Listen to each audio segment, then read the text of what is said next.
Good afternoon, everybody. I'm Raji Baskaran. Today, I'm going to give a little bit of origin story of this open source project called Hidden Voices that I've been working on for about a year now. A quick background, I have spent 20 years plus in technology, building everything from computer chips to IoT devices and software, AI, and IoT. Today, though, the conversation is not as much on how to build as how what we build affects the world, and also understand a little bit deeper about how to critically think about what we are building, especially in the context of language models and AI. That is the whole theme today. The way I'm going to tell this story is that I'm actually trying to tell the story somewhat chronologically on what happened, with some creative licenses on the time step. There is as much evidence as I can give in terms of date stamps, but just take it with a pinch of salt that I have seen this happen over the 20 years, but I'm going to give it as a story. And the general idea around it is, do we understand what is in the digital data that represents all the AI and machine learning that's out in the world? And how do we think about it, especially in the context of language model? That's for today. So this is how the story starts. Once upon a time, not too long ago, in some of our journeys, but depending on your age, it could be half your lifetime ago. No. In August 2019, exactly at 1:58, because I have a timestamp for that photo, I was having a conversation with a VC friend of mine, and I wanted to mention the startup of one of my dear friends, but I had forgotten the name of the startup.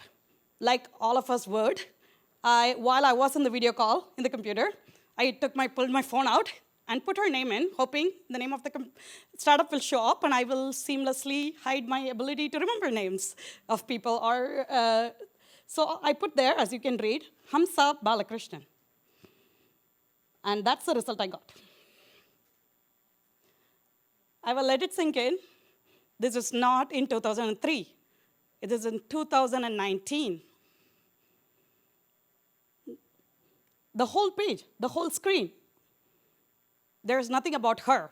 In case you understand, it is all about Hari Balakrishnan, who happens to be her brother, who I also know, but that's besides the point. Most people in the world don't know. I thought that I really actually understood a lot of layers of technology. I know I don't understand all the in-depth layers of search, as maybe some of the Google colleagues and my good friends who are here in the room. I really did understand how search worked, at least, is what I thought before I saw this. So I went digging into research papers and news and what exactly is happening, and why is this whole screen not reflecting a reality of a very simple thing. It's just a name I gave. And it's a full name. I did not make any mistakes in the spelling of the name. It's a name that I know very well. And I know what the result is supposed to be, so I thought I can get it. So the answer is very deep and lies in lots of different layers, but one of the things I learned in this particular instance at this particular time is that a few years before this, Google had ended up acquiring Wikidata. Wikidata was an open source plus curated huge database of people and people's bios, which is not Wikipedia, but like it's a different for-profit organization that integrated, and through various decisions, through UI and through trying to customize, personalize various words and very deep technology inside each of those words, had prioritized showing the box that comes from Wikidata prioritized over true website search results, especially in the mobile UI. And all those decisions, small, big, deep, and narrow, together had completely erased someone. And this was not, again, talking about early days of internet. And I'm not talking about someone who does not have a presence. Both of them are accomplished MIT professors with a large digital footprint for each of them. If that's happening to someone with a well-regarded, like easy to curate, easy to judge profile of having MIT landing pages, what do you think is happening to all the rest of the world that does not have simple equations of how your presence is calculated? Just so it has changed. March 1st, I captured again. And just a small anecdote, both the people involved in this equation are good friends of mine. I'm showing them with their permission. And both of them, especially the brother, actually is well regarded in the community, in the computer science community, ECS community, and has escalated to his Google contacts, and nothing happened for a very long time after knowing this, because I sent them the screenshot the day it happened. So how big is gender data gap really, right? And how do we measure it? I think we saw some data from Indra's talk in the morning. World Economic Forum has been tracking some metrics for decades, so I can use some of their data. And this is, how to read it is, how many years will it take to get parity across these various things, right? A global index, it'll take 132 years from today. But maybe health and survival, health will take 22 plus years. Economic participation, 151 years. Political participation, 155 years. And if you see, so political is not even monotonic. Many of them are not even monotonically closing, right? Your gap should close monotonically if you think you're making progress, but there is a very marked dip there. So it's actually decreased, which, so these are things that I don't think anybody who's reading the news should be surprised by it. But having a metric for understanding what the gap is really does matter, right? On what each of us can do, and why, I'll come down to why the digital data presence is important, right? Because so many decisions are going to be made based on what's digitally available. For some of us in the room, this may be obvious, but for many of us, maybe we didn't live through the internet era. So a quick tutorial. This is some screenshot from a video. All the references are in my slide, but in this dark mode, it's not showing up. All of them, I have the sources quoted, so I'll be happy to give this. I think the sources are on the top. I chose Wikipedia as a place to start for closing the gender data gap, and I'll try to explain why, right? In 1993, right, the order of who were the most popular websites, right, and this is just some nostalgia, right, AOL and all that, but in the top many, there was not even a single non-for-profit, entity. By 2005, you come, and Wikipedia make it to the top 10, right, at 7. And arguably, you could say BBC is ahead of it. It could be considered not-for-profit by some parts of the world, might challenge it, but the next closest not-for-profit, no agenda entity with major, traffic, it was, news and Wikipedia. And by 2015, BBC is out. Wikipedia is the only one that survived in the top 10, and it's led up to 4. And if you see closer to today, on the right, really the only one surviving in the not-for-profit, and I don't have to tell this audience the top 2 are, belongs to the entity that's hosting us here, right? Where traffic originates from mostly, but also it may be important in the context of the gender equity to note that there are more than one porn sites in the top 10, so, which is really what keeps the internet, a lot of the internet money and data flowing, which I'll come to is important because this is the data that's being scraped to build the foundational models, right? So you need to understand whose priorities, whose values are encoded in these data sets that are being scraped for foundation models. And this is just a very quick, semi-quantitative glimpse of what that is.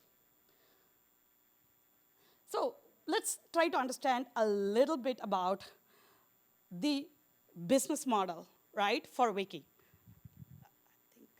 I think my slides are slightly skewed from the PDF. That's OK. So it's kind of cutting off the bottom into the next slide. Forgive me for that, but I think most of the point is kind of made. I don't know if I can fix it now. Oh, I can, because it's just nudged. OK, perfect. So let's talk a little bit about why Wikipedia. And while it is the only not-for-profit that has scale, it doesn't come without some downsides, right? We have to really question and dig a little bit deeper into what is the business model of Wikipedia. It's run by donations, and by volunteers. Do those two things automatically mean there is no conflict of interest? Right? No. And it's very hard because we have to actually think a little bit deeper. I am oversimplifying the business model. There are a lot of governance. There is, first of all, a lot of transparency. There is accountability. All that's super positive. There's no other entity with that much transparency and that much accountability and that much international contributions, presence. So there's a lot of positive things about it. So I'm not complaining about Wikipedia. Let me be very clear. I am just saying understanding all the positives is easy because that's easy to find. But let's think a little bit deeper about what does donation mean? Who has the ability to donate? Okay, they may not influence the decision, but who has the ability to donate? Right? That's one. Developing countries, for-profit entities, companies. But the second one is where I want to also donate, volunteers. Just because it is a voluntary editorship and voluntary writing does not imply there is no conflict of interest, because who has time to volunteer? Time is money. We heard it all the time. So if you're volunteering, it's a privilege. It's a privilege to be able to do unpaid labor, privilege to tolerate a lot of conflict, privilege where you are given the default assumption of being an expert or that your voice counts, and that's why you're able to tolerate this conflict, or you can come up with this confidence. The privilege of belonging, nobody questioning your place in that room, real or virtual. And so quite often, that comes with some amount of majority status, that you're not the only one looking like that in that room. And really, you're not taking as much risk for either mental or emotional abuse in that space by participating, by being yourself and bringing yourself to go and volunteer. All this is not true for many subgroups, starting with women, but not just women. Women, non-binary, race, anything, language, not first language, rural versus urban. There are just so many other divisions where their cost to volunteer is higher than maybe somebody else who comes with a lot of privilege. That means they get a bigger say in the result, which means majority people with the privilege of labor, time, all the people who have the presumed kind of assumption of expertise, their ability to contribute and their overall impact to the final contribution is heavier. So I want to keep that in mind, that just because it is by donation and it's voluntary does not make it equitable naturally. Here is a quick mental math. Just something for people to think about. Since I've set it up quite well, I know you will probably be a little bit more wary of how to guess, but I am not going to quiz you, don't worry. There is no real grading of this answer, but really try to make a guess on what percentage of the Wiki editors identify as male today, and what percentage of living people biography in Wikipedia, which is a subcategory of biographies, which is people who are still alive, as I says, is that of women. Let's see how close you are to the answer. While the readership in the US, I have some international data, but they are not as thorough, so I'm just going to show you some of the US data. Again, I'm not by any means discounting. In some countries, it's actually women users are actually higher than male users, so it's even more of a problem because the people who come and believe that's the ground truth are more women, but they are not reflected. In India, the readers are almost 50%, but editors are less than 20%. But here is the double whammy. A 2021 study showed that 5 years before that, or a few years before that, total of 41% of biographies that were nominated to be deleted were that of women, even though less than 18% are that of women. So there is not only not active ability to include, there's also actually some phenomena going on where there is forces enough to actually exclude very actively. And I'm not going to make any specific hypothesis for this particular data set, but the context that I said before should be a reflection. Who has the time to come and edit? Who is presumed an expert? And I'll go to one important consideration in this context. How does Wikipedia decide who is allowed to have a biography, right? They have a criteria called notability. Who is notable and who decides who is notable? So let's dig a little bit deeper into who is notable, right? By definition, from Wikipedia's guidelines, people are notable if there are secondary sources that are reliable that have talked about the person about whom you're trying to write. They should be independent of each other, which means there should be multiple secondary reliable sources, and independent of the subject. Without all highfalutin words, what it means is you got to be written about in the papers and you got to have a fan club. Right? That's what it means. What is primary sources and what secondary sources? Primary sources is if they themselves write or their own university write, you can use that to just support some other pieces, but your notability has to come from a secondary source that's reputable, which is decided, again, based on some people's idea of what is good press. Okay? And here comes the whammy. And the fan club part, I'll come to the fan club part.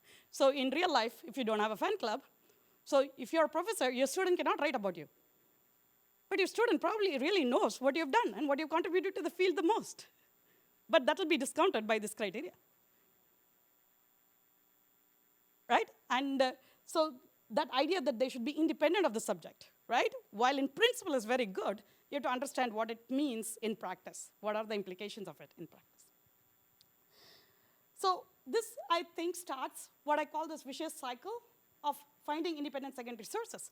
The scale with which data appears, and we saw who's really controlling the internet and who directs traffic. So how is someone recognized as an expert? Some newspaper has to write about it.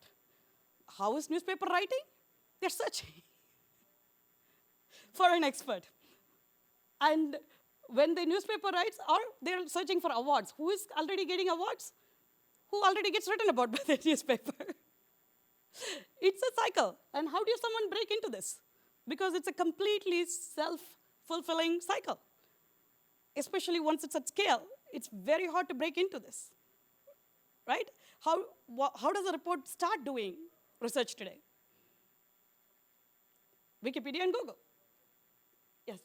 So there, before Wikipedia, it was very common to see press releases, and they still exist, but they're not generally shown the same way.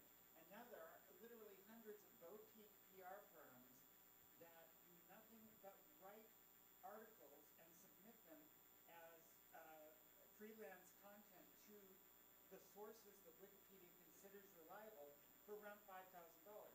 I've been approached by several in the past year to write about my company, and that's an easy Exactly. If you're building out a system based on donations and volunteerism, people with money can figure out how to get into that and get, money into the loop, right? Either in the form of donation or in the form of work.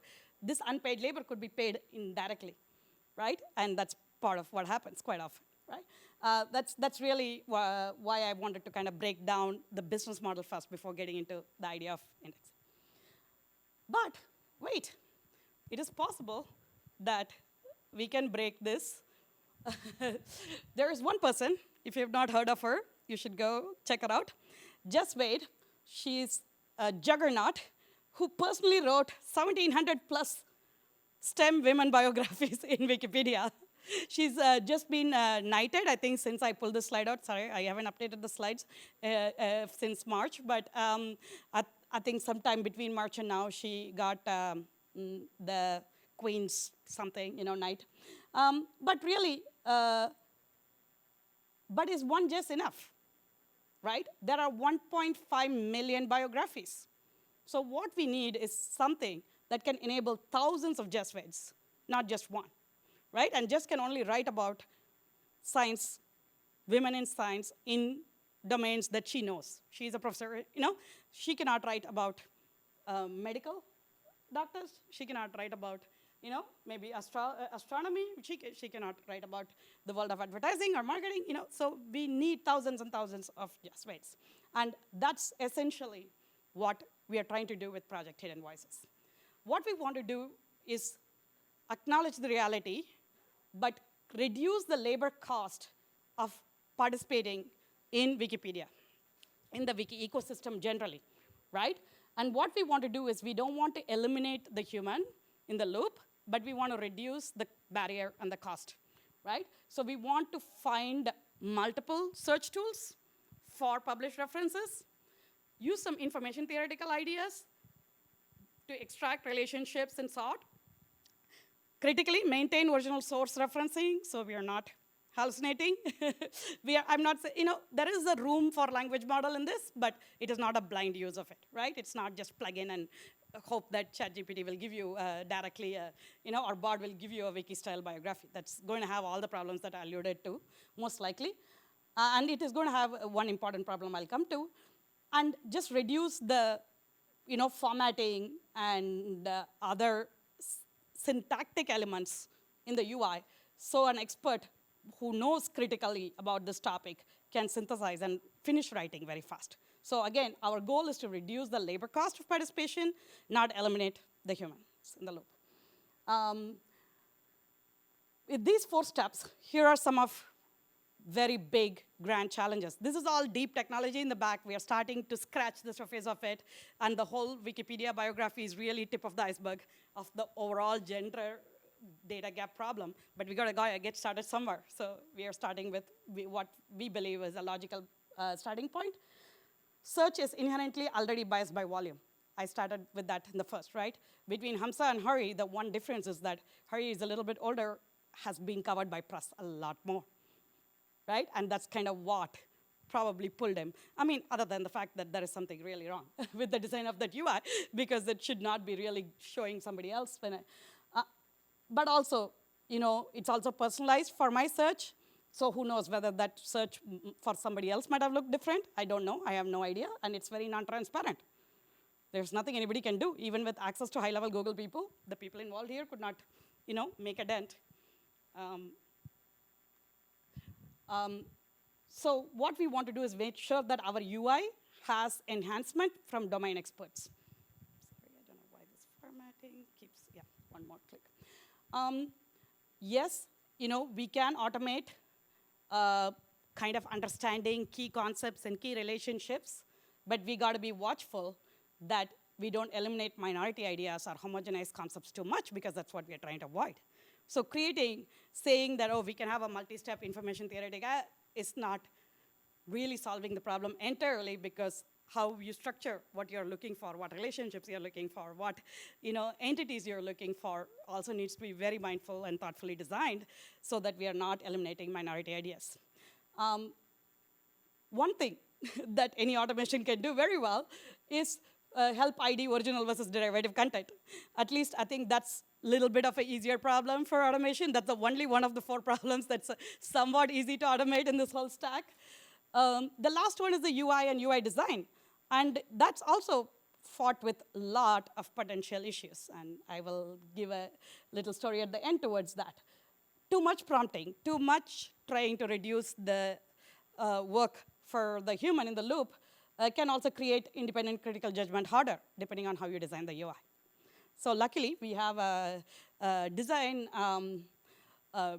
class in IIT Madras actually working on this as a class project, a whole class. So hopefully we will get some good ideas and for different communities, and and it's also open source, and I can build more of a multi-people input UI for it. And I think the UI may also have to be different for different groups of people, depending on how they are used to interacting and making judgment about people or things in their domain. But really just being watchful that you don't over-prompt to reduce critical thinking is really important, I think, in the design. So quick sneak peek, I have I have all the QR codes for all the GitHub, the Discord, and everything coming up later. But what we do is really what I told you. The step is like, a search. You try to, you extract relationship, and then you get started with a prompt. This is not the best example, but this is just a UI for what the students did in less than 3 months when we started the project. There is an open source, GitHub, as well as Discord group. I will give a link to in the end if you want to learn the latest. But what is important here is also, it is not kind of like a one project and done deal. What we really want to build is this tool and a series of tools to make sure that it can be used to generate informed critical thinking in education institutes, so we can make our next generation of students who are native digital citizens more critical. And they know how to participate in the digital democracy. And for me, Wikipedia is one of the few tools left where they can learn and practice doing this in a way that within the constraints of how independent it is or influenced it is, you can still call it out, right? Even though he's paid to write that article, if all the lineage is in the Wikipedia, so you can call it out over time, right? There is at least potential to flag it. I think that this can also be a tool, for example, in domain expert networks. Once you make this, if you make it easy enough to write, you can write Wikibiothons, for example, in events like this, where we sit together and write 10 Wikipedia articles very quickly, because all you have to do is give a few prompts on who you want to write about, and then verify whether these sources are good, because you know the domain, and just get the first draft out. And just trying to make this more of a natural thing to participate in, and say that, look, it's like voting. If you want to be part of the digital democracy, you got to participate and do some editing or writing. Quick thanks to the team. There is a lot of people who were part of the team before. Some of them have moved on to grad school, and the people on the right are very actively involved now, and Abhinaya Mahendran is the program manager, and I'll be happy to connect you with her as if you want to contribute. Key takeaways, I think, I hope I convinced you that gender data gap is not a women's issue. It is an issue for all of us, because it affects everybody. If you don't include the data about women, then we cannot make decisions, right? The gender equity gap is also an opportunity, right? It's a great opportunity in building new products, new services, if you close the gap. But we have to really be mindful that we are using more and more only digitized content to make all decisions about life, even in the non-digital life. So if there is not enough representation, we are going to not consider the potential of more than half of the world in how we decide products and who we design the products for. And by no means this is not talking about other forms of non-inclusion. You got to get started somewhere, and you got to start. If you cannot do it for what is actually a majority population, by population, I think you can develop the playbook and apply it to equally many other subgroups of people who are less included in various forms. Last but not least, so what happened to that search more recently? I think I showed you what happened recently, but I want to allude to things. It's not all hunky-dory, even with Google yet. So you see, this is my kind of co-founder of the project, Professor Ravindran in IIT Madras, and that's again my friend Hamza. And it's just taken a day off. Both of them, just I'll preface it for people who may not understand search or how the technology works in the background. Most of them both of these people are not popular enough to have their own sets of people who searched also looked for these words. Most likely they are from groups of people who are similar. That's where language models, LLMs, representation are used in the background. So you see what the prompting is doing. For him, it's news, images, video, and Wikipedia. For her, it's images, news, YouTube, and husband. So now, if more people click on her husband, is it because more people have clicked on her husband, have actually explicitly asked for her husband before? Or is it because YouTube is giving it? It's because Google is giving it there. Is it the chicken or the egg? We'll not know because we don't know the algorithms transparencies. But here are all the QR codes. Join our